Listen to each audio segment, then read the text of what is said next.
Hello everyone, आज हम इस वीडियो में डिस्कस करने वाले हैं 8 फरवरी के करंट अफेयर्स क्विज। चैनल पे आप लोग नए हैं तो चैनल को सब्सक्राइब कर दें, वीडियो अच्छी लगे तो वीडियो को लाइक कर दें।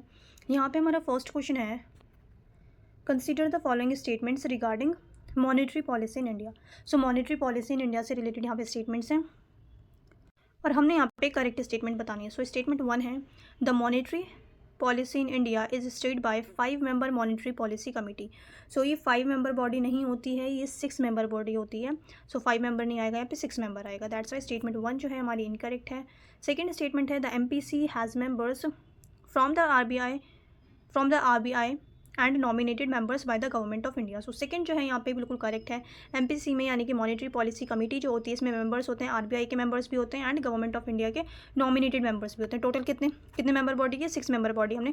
तो इन 6 मेंबर्स में से 3 जो होते हैं वो RBI के मेंबर होते हैं एंड बाकी जो 3 मेंबर्स होते हैं उसे गवर्नमेंट ऑफ इंडिया जो है वो नॉमिनेट करती है। और जो कोरम होता है MPC की मीटिंग के लिए, कोरम से रिलेटेड भी क्वेश्चन आ जाते हैं। तो कोरम कितना होता है MPC का? कोरम जो होता है वो होता है 4 मेंबर्स।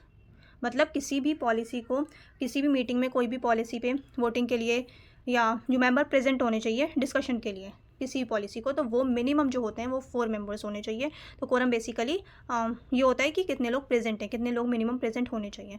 सो यहाँ पे जो MPC का कोरम है वो 4 मेंबर्स होने चाहिए। 6 मेंबर बॉडी है, 3 RBI के होते हैं और 3 मेंबर्स को गवर्नमेंट ऑफ इंडिया नॉमिनेट करती है। देन थर्ड स्टेटमेंट है अंडर द, ये सेकेंड स्टेटमेंट हमारी करेक्ट है, फर्स्ट इनकरेक्ट थी। थर्ड है, under the flexible inflation targeting regime the headline inflation is to be maintained between 2 to 6%। So यहाँ पे थर्ड जो है बिल्कुल करेक्ट है। ये चीज़ हमने पहले भी डिस्कस की थी। जो फ्लेक्सिबल इन्फ्लेशन टारगेटिंग होता है, जो टारगेट होता है ये इन्फ्लेशन कंट्रोल का हेडलाइन इन्फ्लेशन में, सो ये कितना होता है, इसको मेनटेन कर सकते हैं 2 से लेके 6% तक। सो ये जो है स्टेटमेंट ये बिल्कुल करेक्ट है। यहाँ पे हमसे करेक्ट पूछ रहे थे, सेकंड एंड थर्ड जो है करेक्ट स्टेटमेंट हो गया हमारी। सो ऑप्शन बी जो है ये राइट आंसर हो जाएगा, option B. The next question is, consider the following statements and यहाँ जो है हमने बताना है, यहाँ हमने बतानी है correct statement. So correct statement बतानी है। फर्स्ट स्टेटमेंट है, the repo rate is the interest rate at which the RBI lend money to commercial banks. So ये स्टेटमेंट 1 बिल्कुल करेक्ट है। रेपो रेट क्या होता है? रेपो रेट बेसिकली एक इंटरेस्ट रेट होता है जो RBI का एक इंटरेस्ट रेट होता है जब RBI लेंड करता है मनी किसको? कमर्शियल बैंक को। तो ये इंटरेस्ट रेट RBI लगाता है कमर्शियल बैंक्स पे, उसे कहते हैं रेपो रेट। सो यहाँ पे स्टेटमेंट 1 जो है ये बिल्कुल करेक्ट है। The repo rate is the interest rate at which the RBI lend money to commercial banks. So statement 1 बिल्कुल करेक्ट है। सेकेंड स्टेटमेंट है, an increase in the repo rate typically makes borrowing cheaper from business and individuals pointing towards a contractionary monetary policy. So statement second की अगर हम बात करें तो ये सेकेंड स्टेटमेंट हमारी बिल्कुल इनकरेक्ट है। बिकॉज ये जो है जब इंक्रीज़ होता है रेपो रेट तो इससे बोरोइंग्स चीपर नहीं होती हैं। जब ये डिक्रीज़ होगा तब बोरोइंग्स चीपर होंगी। दैट्स वाई स्टेटमेंट 2 जो है यहाँ पे इनकरेक्ट हो जाएगी। ये इंक्रीज़ नहीं, अगर ये डिक्रीज़ होता है यहाँ पे तब ये स्टेटमेंट हमारी करेक्ट होती है, बट ये इंक्रीज़ लिखा है, दैट्स वाई स्टेटमेंट 2 हमारी इनकरेक्ट है। थर्ड स्टेटमेंट की अगर हम बात करें, the reverse repo rate is the interest rate at which the RBI borrows money from commercial banks। so third statement हमारी बिल्कुल करेक्ट है। फर्स्ट चीज़ क्या? रेपो रेट वो इंटरेस्ट रेट होता है जो RBI लगाती है किस पे? कमर्शियल बैंक्स पे, जब RBI देती है लोन, ठीक है।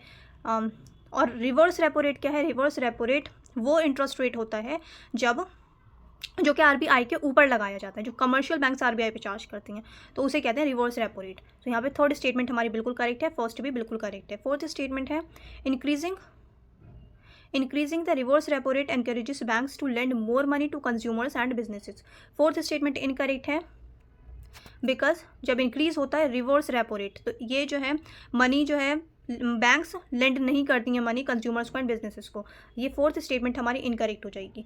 सो यहाँ पे जो हमारी करेक्ट स्टेटमेंट थी फर्स्ट एंड थर्ड हमारी करेक्ट थी, हमसे करेक्ट पूछ रहे थे, आंसर होगा 1 and 3। सो ऑप्शन सी जो हो जाएगा यहाँ पे राइट आंसर हो जाएगा 1 and 3 only. The next question is, consider the following statements regarding national commission for Safai कर्मचारीज। जो नेशनल कमीशन फॉर सफाई कर्मचारीज है इससे रिलेटेड हमने करेक्ट स्टेटमेंट्स बतानी है। सो स्टेटमेंट 1 है, the national commission for Safai Karmacharis is statutory body established by national commission for Safai Karmacharis act 1993। सो यहाँ पे statement 1 हमारी बिल्कुल करेक्ट है।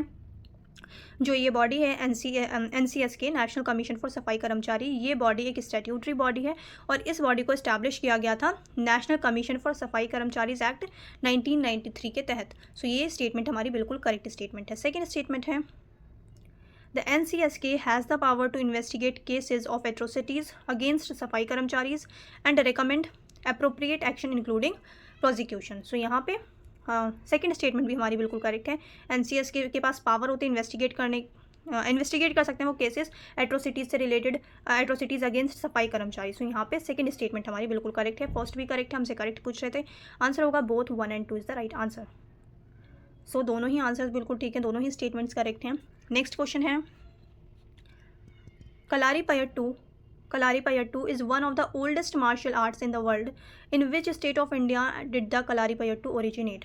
सो ये जो है ये कहाँ का है, ये है केरला का। सो स्टेटमेंट जो फर्स्ट है हमारा यहाँ पे ऑप्शन ए, ये हमारा राइट आंसर हो जाएगा Kerala is the right answer. Kalaripayattu oldest martial art है कहाँ का, केरला का।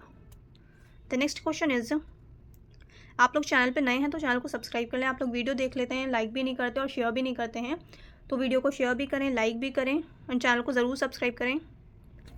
यहाँ पे नेक्स्ट क्वेश्चन है हमारा the Darien Gap. So Darien Gap कहाँ पे लोकेटेड है? डेरियन गैप की अगर हम बात करते हैं तो डेरियन गैप साउथ अमेरिका को एंड नॉर्थ अमेरिका को कनेक्ट करने का काम करता है।